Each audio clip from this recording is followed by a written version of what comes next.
Hi everyone, welcome to the Limited Edition Leadership Show. My name is Paula Dunn and I work with teenage girls to help them create confidence to conquer life. Today, I'd love to introduce you to the one and fabulous Rico Soto. He is the founder of Fireside Entertainment and he works specifically with kids to help them develop creative careers. Welcome, Rico. Thank you, Paula, for having me in your amazing show. It's a pleasure to have you today.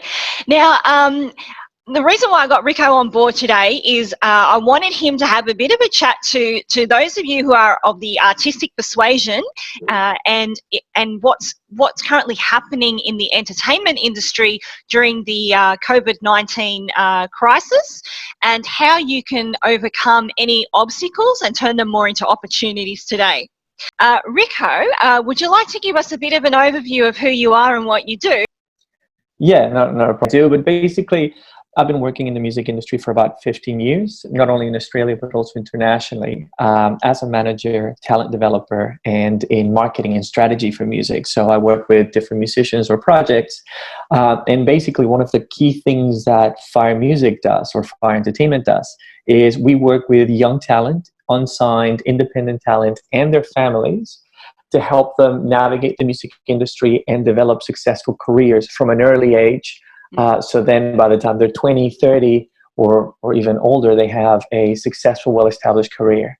Yeah. I work with X Factor talent, The Voice. I work with different interesting projects and with great musicians like Chris Isaac and Isaiah Firebrace and etc.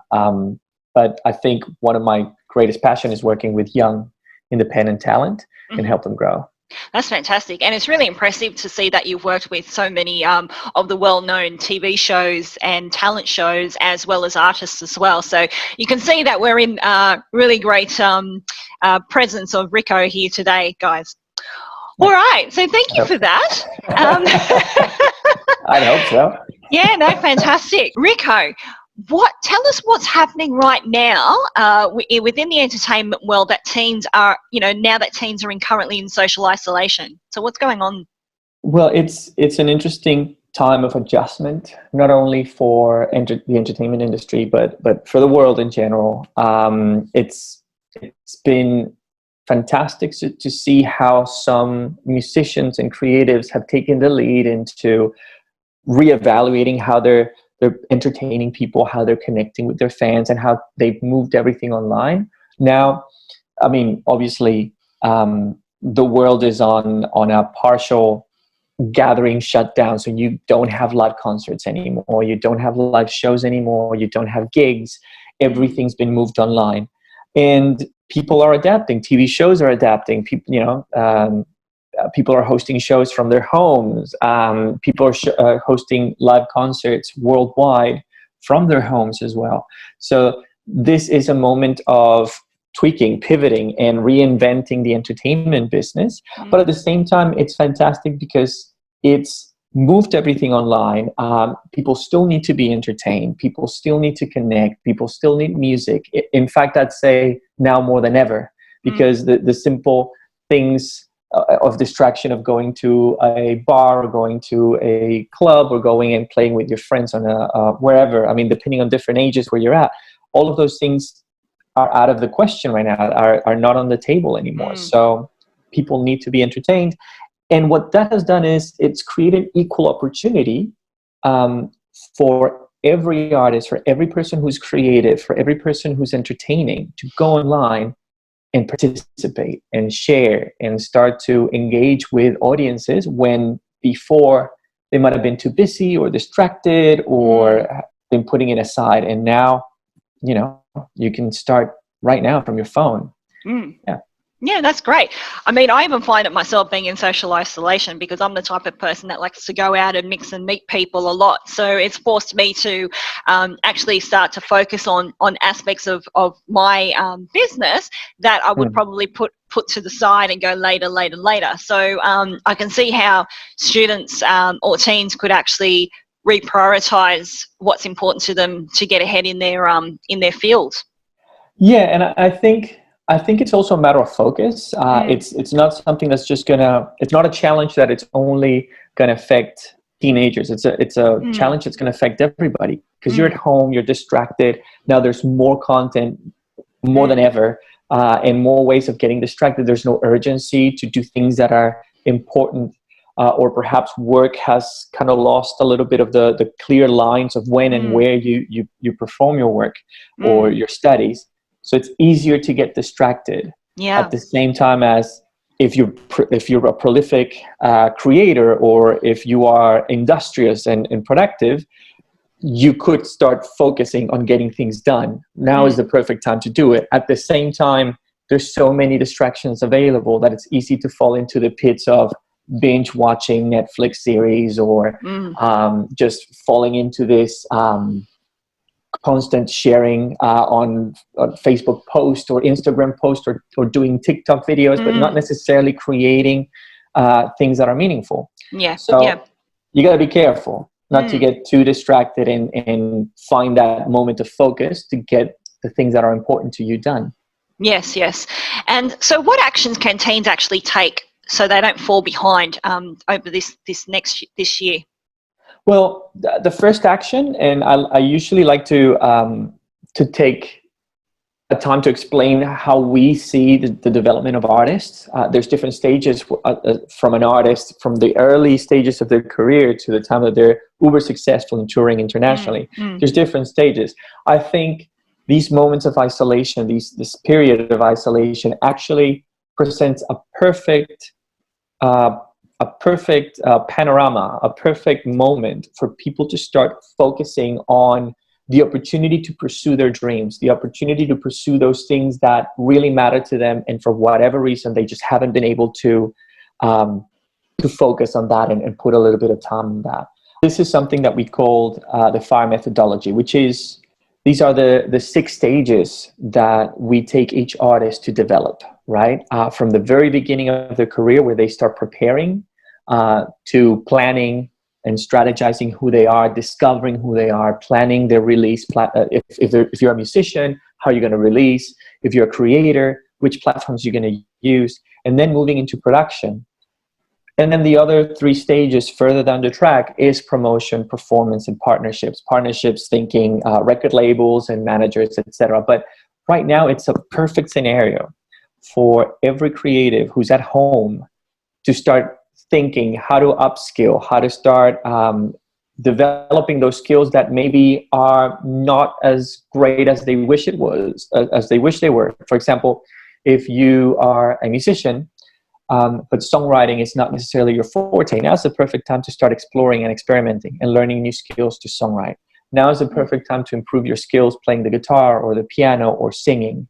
Now is also the perfect time to discover your passion and discover who you are. So it's not just a time to do classes and courses and little things to improve your singing and improve your guitar skills or improve your piano skills. It's also a moment to look introspectively and think, okay, what type of artist do I want to be?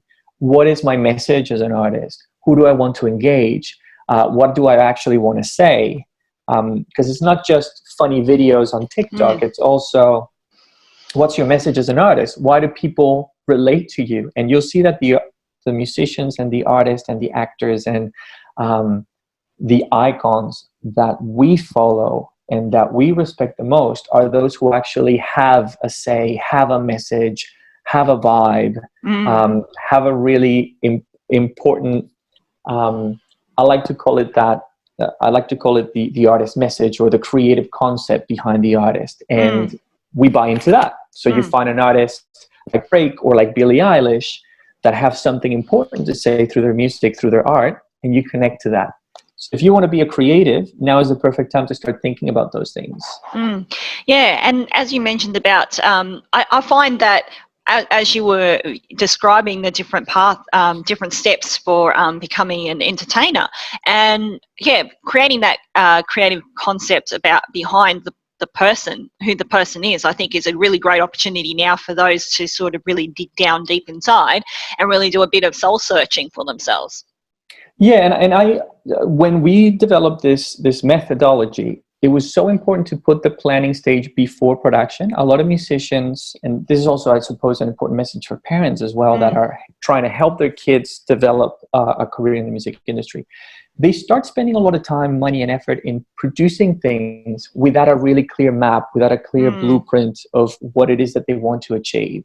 So they fall into the pitfall of just producing and producing and producing, but they end up with things that don't really resonate with the artist, or a great song, but it's not a song that really represents the artist, or a great, another thing could be not just producing music, but for example, if you are an actor, some people will start spending too much time on things that are irrelevant, like maybe you want to be a performer, but you start doing musical theater, or maybe you do want to be in musical theater, but you start doing songwriting quests, or you start doing production of songs, or you start spending your time on things that are not really relevant to that bigger plan of what you want to achieve, that longer career that you want to accomplish. So for us, it's so important to put the planning stage, the discovery stage, before production, before going in and starting to create content that doesn't really mean anything because you haven't really thought about who you are as an artist. And that has to happen first. Yes. Do you find that, generally a lot of kids pick up an instrument, and even more so now during COVID-19, there's a lot of talk of people taking up instruments to learn something new. Now, I myself picked up the piano at a late age, so I was 11 when I started playing piano. And one of the things is that I found, and also maybe there's a bit of a push-pull between a child's passion for entertainment versus the parent's idea of going, well, that's just a hobby and you really need to get a stable job and a stable career, so you should really be focusing on, say engineering or something stable to get them into university. So the planning stage that you talk about would probably only be relevant for the few where the parents and the child are in alignment with a future goal. So now would be a really critical time for parents to actually sit back and go, well, to listen to their kids, and if the child does have a form of talent there, that they should be more strategic in their approach, even from now to say meet with someone like yourself to really just map out a whole trajectory of, this is where the child is at in their entertainment ability. This is where they want to be, and you help them, map out the gap that gets them from A to B. Well, I think I think you've nailed it on the head. It's not so much only for parents who have discovered that their kid has the ability and that the kid wants to pursue it. It's actually asking yourself as a parent, am I doing the right thing? Am I being observant? And the word is observant enough to really pick up if there's an opportunity here. There is an industry. It's a multi-billion-dollar industry in the music industry, in the entertainment industry. You can make a career. It's not just for musicians who are struggling, busking day to day or doing little shows at RSLs. There's actually careers that can be developed successfully, and that's what our entire business revolves around. So we're talking about, as I said, billions of dollars in this industry, which clearly COVID doesn't help now. No. But still, only on streaming, I think, just to give you a little bit of perspective, the latest report on streaming was pointing that record labels were generating $1 million per hour. Per hour. Not per day, per hour. Yeah. Right? $1 million per hour worldwide. Only on streaming, right? Only on streaming. So there is money in the industry. It's just really understanding that this is a business. So parents that approach it as a hobby and only as a hobby, and then saying, this should phase out. Perhaps you're missing out on an opportunity to develop something really important for a kid that has that talent. So as a parent, it's important for you to understand how to pick up if this is just a hobby, or if there's talent there. And you don't want to force it. we actually talk about this quite a bit in something that we run at Fire Entertainment on a weekly basis online called the Breaking into the Music Industry webinar. So we've started doing a little bit of webinars free, not only for kids and for young talent, but also for the parents to understand how the music industry works, how a record label deal works. Is there money in the music industry? How do you achieve those partnerships? When should you be pursuing those partnerships? And how do you focus on the early stages of a creator's career on proper planning, proper strategy, proper development, proper production to avoid those things that are actually going to cost you time, money, even heartache? Because the solution is probably one of the things that I like to say is the most costly one. Yeah. There's nothing worse than putting your love, your passion, your savings into something, and then you're disillusioned because it didn't really work the way that you wanted it to be. And I find that happens because there's a lack of planning, there's a lack of development on the earlier stages. So that would be one thing. As parents, I would normally oops, it's not live, we can edit that out. I would normally say it's important for the parent to understand that in the early stages, they are the manager. Whether they want it or not, you are the manager as a parent. And you need to assess if this is a real pursuit, if there's real talent, is there real passion behind it? And then don't force things. It's not like you must do piano lessons, you must do guitars. Is help them discover that passion and help them get excited about it and observe. And if there's talent, if there's something real there, then it is part of your journey as a parent and as an early manager or dadager or momager to kind of guide the kid, your child, through that journey of discovery, through that journey of development, and most importantly, through a journey of entrepreneurship. Because if you're only focusing in the skill and the skill and the skill and the skill, and you're hoping that the business is going to be taken care of by somebody else, you're actually handicapping your kid for the long run.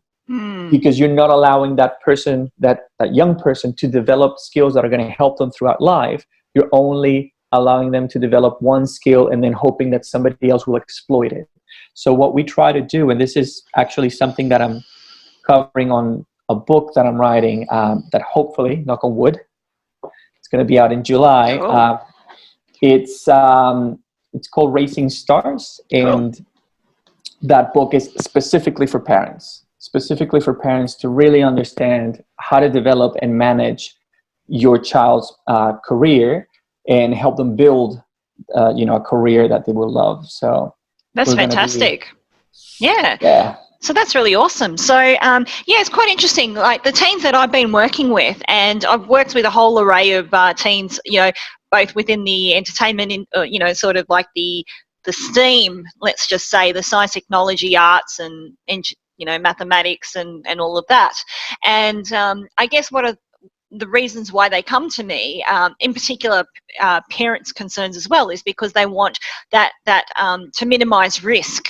So for students that have that that entertainment passion to get into the arts, and again the stigma, as we put it, that it's not a stable career, even though these days, what is a stable career?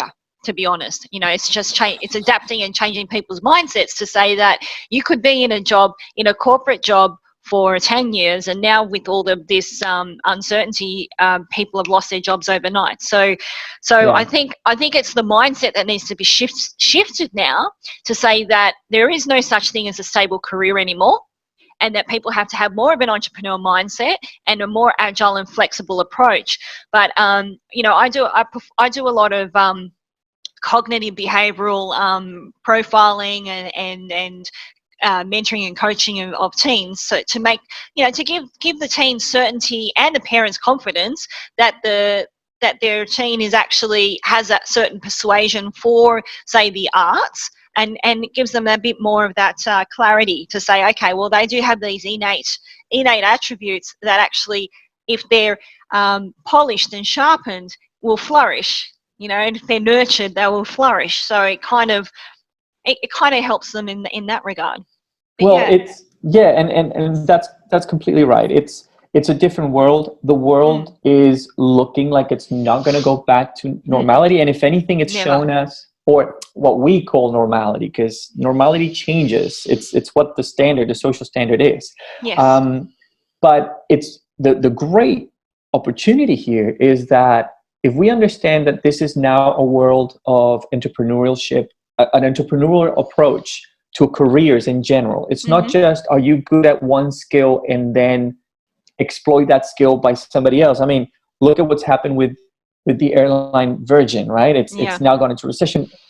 Hundreds of thousands of people, at least I think it was 200, 300,000 people losing their jobs and not knowing what's going to happen. So it does show us that you have to understand that careers are opportunities for individuals to pursue their passions rather than just a job or a paycheck.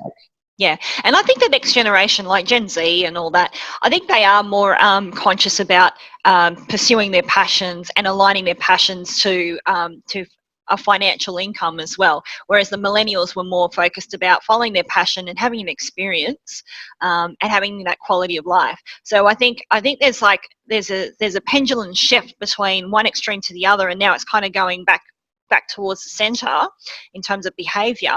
But I think definitely I think we're in a great opportunity, to look at obstacles as an opportunity now. So what are 3 tips that you could give teens to think about, going away from this recording today, that they could focus on? Well, the first thing would be develop new skills, right? Or develop the skills that you've been putting aside or just delaying for so long. This is the time to develop those skills. Include skills that you might not necessarily love, but skills that are going to help you. When I work with musicians, our approach is very holistic. It's not just, are you great at songwriting or singing? Is, okay, those are 2 skills out of the 20 or 30 that you need to have as a musician. So we try to approach everything. Your entire business, not just your talent skills, but also your business skills, your fan building skills, the ability to create engaging content, the ability to understand how your fans interact with your music and with your message. All of these things are skills. But right now is the perfect time to develop those skills. The second tip would be start thinking about planning and start thinking about discovering who you are and what makes you unique. It's not enough to say I am unique because, my mom and my dad or God or whatever has made me unique. It's really discovering what is it that makes you unique. I'm not arguing that you are unique, but what is it that makes you unique? And to really understand that, to really nail that, and then put it out in your creative content, put it out in your output, that makes all the difference. And then start focusing on building an audience and content. This is the best time to do it. We were having a bit of a laugh the other day because Delta Goodrem has been a really well-known, successful artist in Australia for God knows how many years, right? It's a household name locally. And she's been hosting The Voice. She's been she's been a judge for years in The Voice, etc. So it's undisputable that she's well known here. However, it took for her to do a couple songs on a streaming platform for the Lady Gaga concert, the Relief concert, a couple days ago, for the world to actually start discovering who she is. So that's crazy because this is an artist that has been on national TV for years. But now doing 1 or 2 things online has opened the world to her, right? So that gives you a little bit of perspective that right now is the perfect time to invest into discovering who you are as an artist, creating the perfect content that really resonates with you, and then start engaging and building your audience organically out there with great content. That's fantastic. They're really awesome tips. Thank you, Rico. So if parents and teens want to find you, where can they find you? Well, look, the super easiest way to do it is on our website. If you go to firemusic.com.au, I have to say it in an Australian accent, so it actually Fire Music. Fire. firemusic.com.au. Okay. And I would also recommend, if you want to know more about the music industry, how it works, again, the Breaking into the Music Industry web sessions are completely free. They're specifically helpful for parents who want to understand the music industry. So you just go to firemusic.com.au/web sessions. Lovely. And that will give you free access to the Breaking into the Music Industry. And I'd say also, if you're interested more into reading something, we got that book coming out in a couple months. Fingers crossed. Fantastic. Looking forward to it. Look, Rico, it has been a pleasure to have you on the show today. And for all of you watching, thank you all for being on the show today. And I wish you all a fantastic day.